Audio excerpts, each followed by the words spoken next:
ஃபில்லட்டில் conic parameter வந்து பார்க்கலாம். நம்ம கோனிக் அப்படின்னா என்ன சொல்லுவோம் அப்படின்னா, இப்போ 0.5 இருக்குது. இப்போ 0.5க்கு மேலே 5 to 1 வரைக்கும் இருந்துச்சுன்னா அதுக்கு பேர் வந்து ஹைப்பர்போலான்னு சொல்லுவோம். Greater than 0 to less than 0.5 வரைக்கும் இருந்துச்சுன்னா அது வந்து எலிப்ஸ்ன்னு சொல்லுவோம். 0.5 வந்து பேராபோலான்னு சொல்லுவோம். ஸோ இதை பேஸ் பண்ணி வந்து நம்ம ஃபில்லட் வந்து பண்ணிக்கலாம். இப்போ ரேடியஸ் வந்து நான் கொஞ்சம் இன்க்ரீஸ் பண்ணிடுறேன். இப்போ இந்த எட்ஜஸ் வந்து செலக்ட் பண்ணுறேன். இதை வந்து நான் ஆக்டிவேட் பண்ணிடுறேன். இப்போ 0.5 இருக்குது.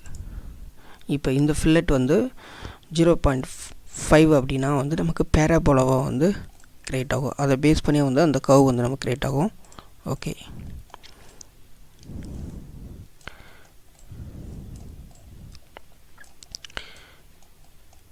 பாருங்கள். இப்போது ஃபில்லட்டில் இந்த எட்ஜ் செலக்ட் பண்ணிக்கிறேன். வேல்யூ வந்து நான் ரெடியூஸ் பண்ணுறேன். இது வந்து எலிப்டிக்கலாக வந்து இந்த கர்வ் வந்து செலக்ட் ஆகும். நம்ம ரேடியஸ் வந்து சேஞ்ச் பண்ணவே இல்லை. ஸோ இப்போ நீங்கள் இந்த கர்வை பாருங்கள். ஸோ இந்த கர்வை பாருங்கள்.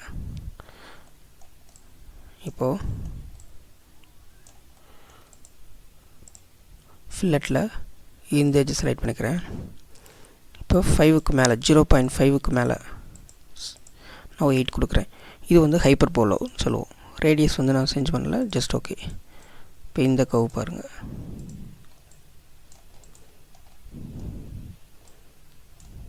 ஸோ இந்த ஷேப்பு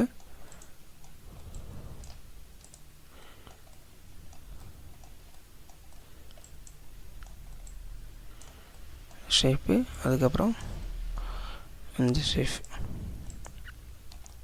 இந்த மாதிரி டிஃப்ரெண்ட்டாக வந்து நம்ம க்ரியேட் பண்ணிக்கலாம். இதை வந்து கோனிக் பாராமீட்டர்.